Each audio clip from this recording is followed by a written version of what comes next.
right, let's hit the field. It is Tuesday, May 6th, and the Yankees were taking on the Padres in Game 2 of a 3-game set. Mike King back in the Bronx for the first time since being traded for Juan Soto. Clarke Schmidt back on the mound after being scratched on Saturday. Could the Yankees rebound from a tough loss on Monday night? My recap, your reactions coming up next. This is Pinstripe Territory. Just wanted to talk, that's all.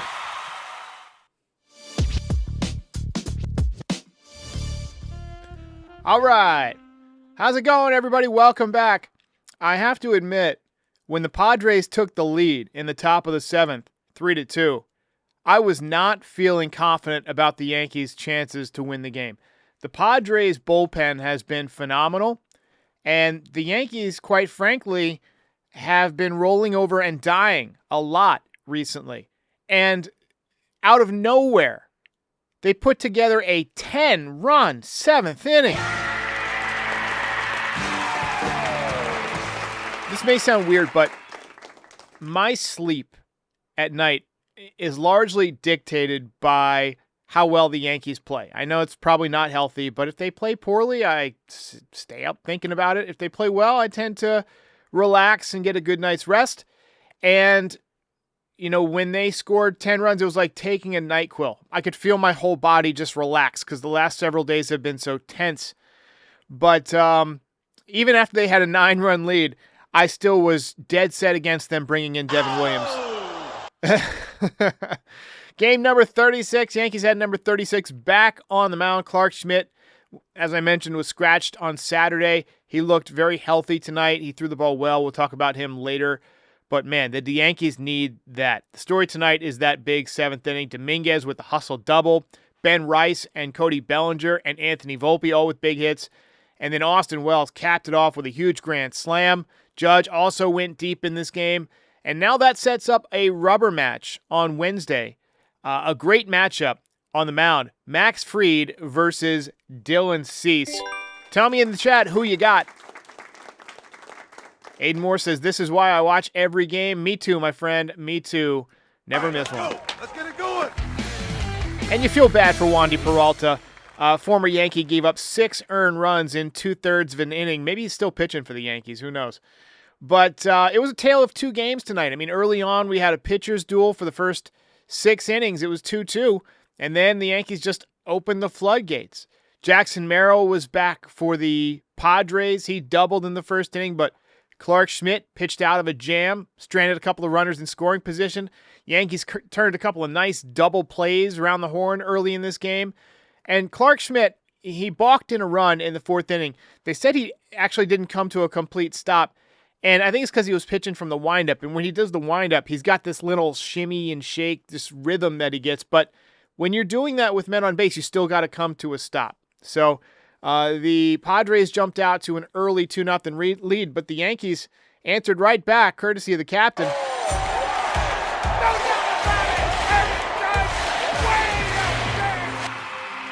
Big home run to open the scoring for the Yankees. Opposite field shot, 12th of the year, 32 straight games on base for Aaron Judge. He's good. Hot take. I think the Yankees should keep him. Actually, we did get a comment the other day. The guy said he was just joking, but I don't know if he really was, where he said that the Yankees should trade Aaron Judge for draft picks. Just a bit outside. After they had lost a couple of games. First of all, you can't trade for draft picks in baseball except for like the compensation picks. But number 2, Judge is the face of the franchise, got a no-trade clause. Don't drink and tight, people. Bellinger walked, and then Dominguez ripped one to right field. Tatis airmailed the throw, almost assassinated a cameraman. That allowed Bellinger to score. That tied the game. So the Yankees showing resilience a couple of times tonight. Schmidt was done after 6 innings. I thought he threw the ball well, but once again, the bullpen did not get it done. Tim Hill struggled. He got 1 out. He gave up 2 hits, and he gave up the go-ahead run. Fernando Cruz struggled. Probably worn out from throwing those 2 pitches last night. But we're used to the bullpen not picking up the slack. And tonight, they didn't get it done. But luckily, the offense stepped in. Dominguez with the hustle double from the right side of the plate. He had a multi-hit game. He was 2 for 3. He's got the OPS over 700 now. Average climbing up towards 240. It's good that he's hitting the ball hard from the right side. We saw him this weekend hit one really hard that turned into a double play. He's got a couple of doubles from the right side, so we know that he can hit the ball well from that side. It's just a matter of getting more consistent, right? You want him to be reliable from the right side of the plate. But from the left side of the plate, he looks dangerous. Another RBI single tonight. Beautiful piece of hitting by Volpe, and then Wells tied it up with a hard single to right field to make it 3-3. He was not done. Yankees tried to play some small ball. Oswaldo popped up a bunt. Got to be able to execute in that situation. I'm not going to harp on it because, the Yankees did win this game, but it's the little things like that that cost you, on any given day. You got to be able to execute baseball in baseball situations. And, obviously the Yankees ended up, taking the lead. Grisham walked with the bases loaded. Rice with the 2-run double. And then Volpe smoked one that Machado couldn't handle. But the big swing of the inning was Austin Wells. That's a grand slam. Hey now, goodbye. Grand slam. It's a grand slam. The coup de grace right between the eyes. Great bat flip. First career grand slam for Austin Wells. And after that, I just put the fun hat on, baby, the victory hat. I didn't want to forget to put it on. It's been a while. And the Yankees were able to hold it down. Tyler Matzik looked good tonight. De Los Santos called up before the game to replace Carlos Carrasco, who got DFA'd. And the Yankees hang on to win Game 2. Ball game over. Yankees win. Yankees win. Steve-O says double agent Wandy Peralta. Yep. I always liked Wandy. So, tonight, there's honestly a lot of candidates for the belt, but typically if somebody hits a grand slam, it's hard to beat 4 RBIs. Wells actually had 5, but it's tough to beat that. So we're going with Mr. Austin Wells tonight. Breaking out the mustache rides with the bases jammed. And you look at his numbers, he's only hitting 220, but OPS over 750 now, 759. He's got 7 home runs. He's got 23 RBIs. Really solid numbers for a catcher, especially on May 6th. He's looking like he could hit 25 to 30 home runs this year, which is something we've all kind of speculated on. Could he do it? I'd like to see a little bit of an improvement throwing guys out behind the plate, but, excellent framer and continues to mash home runs. But let's talk about Clarke Schmidt. Pitcher spotlight. He was great tonight. 6 innings, 7 hits, 2 runs, 1 walk, 4 strikeouts. He got the ERA down to 4.79. So I think my other computer's talking to me. Hey, Siri, shut up. Anyway, I thought tonight was the most he's looked like the guy that we saw from 2024, the first half of the season, before the injury. And then after the injury, it seemed like he was struggling to get past the 5th inning. He had just gotten to that point where he could work deeper into the game. And then he kind of, took a couple of steps backwards after he came back from the injury. But tonight, the curveball was sharp. He got Tatis with it. He struck out Arise with it, who's very difficult to strike out. The velocity topped out at 95.3. And he completed 6 innings. And he was pretty efficient. 85 pitches in those 6 innings. He probably could have gone longer. But, having been scratched on Saturday and having to skip the start and get pushed back, makes sense that they were cautious with him. But just from the eye test, that's the best his curveball has looked this year. And, just a hell of a job by Clarke Schmidt.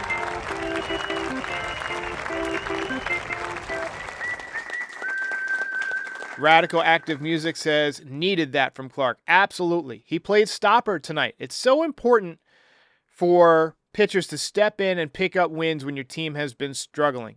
And he did well. And Nostradante with the Clarke prediction that he would even the series. And he did. And now tomorrow you're looking at a great pitching matchup. Max Fried has been as unhittable as you can be this year. ERA is 1.01. He's 6-0. And Dylan Cease, his ERA is over 5, But traditionally, he's been a really good pitcher. He's got really good strikeout stuff. He's struggled with his command a little bit, but I expect that to be a really, really tough matchup for both sides. Tomorrow could be one of those games that gets done in 2 hours and 15 minutes, honestly, because both pitchers are going to be dealing, and it's probably going to come down to the bullpen. So we'll probably see, with an off day, the Yankees go to Weaver tomorrow in a tight game. I don't know if they're going to go to Devin Williams with a lead. Boone said today that he's close to locking it in. I don't know. I don't know how you can be close to locking in when he's been as bad as he's been. So we'll see. So speaking of Michael King, he was terrific tonight. 6 innings, 3 hits, 2 runs. He's got a 2.22 ERA on the season. I've seen a lot of people saying, oh, he's coming back. You know, in his interviews that he's done the last couple of nights, he's spoken fondly of, you know, his time with the Yankees, the organization. And once you spend a lot of time with the Yankees, I think it's probably a step down to go anywhere else. That's why a lot of them come back.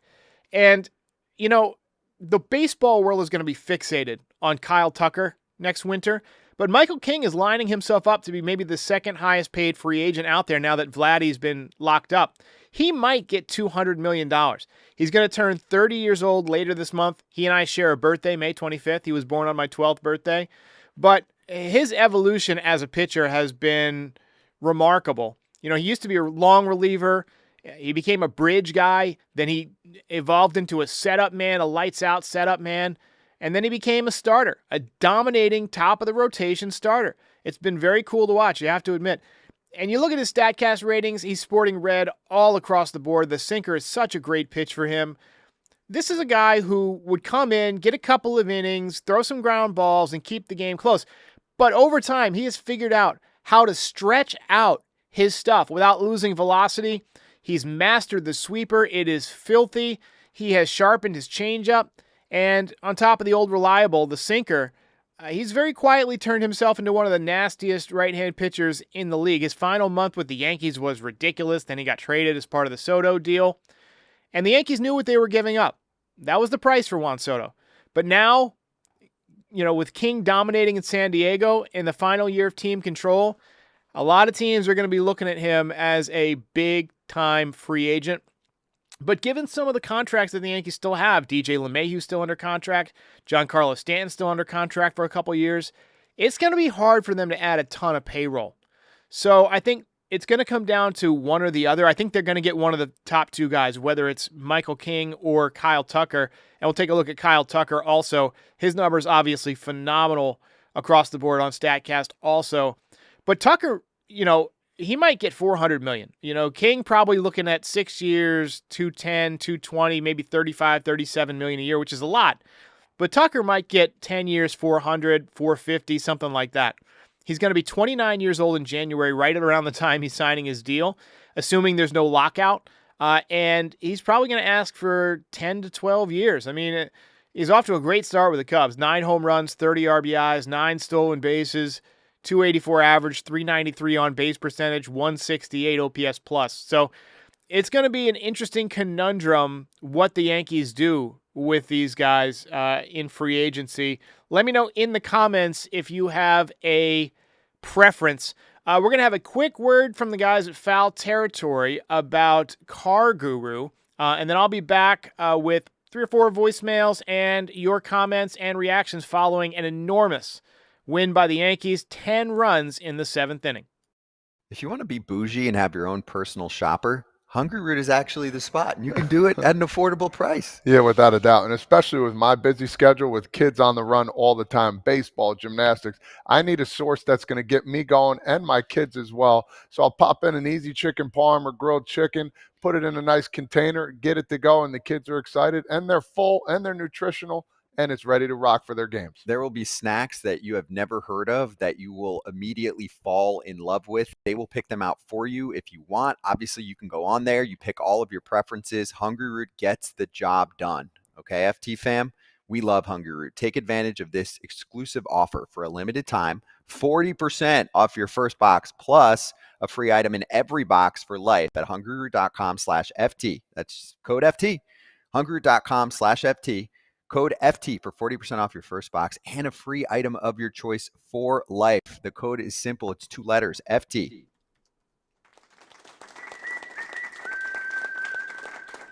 All right. I meant to click the Car Gurus ad, so we'll run them later on in the week. But Hungryroot, the sponsor for tonight. So, Hector Cruz says, what about trading Goldie for a starter? I think the Yankees are going to hang on to Goldie because he hits so well against left-handed pitching, which is something the Yankees need. And Dante keeps saying this over and over again. Wandy's big balls have deflated. I see it.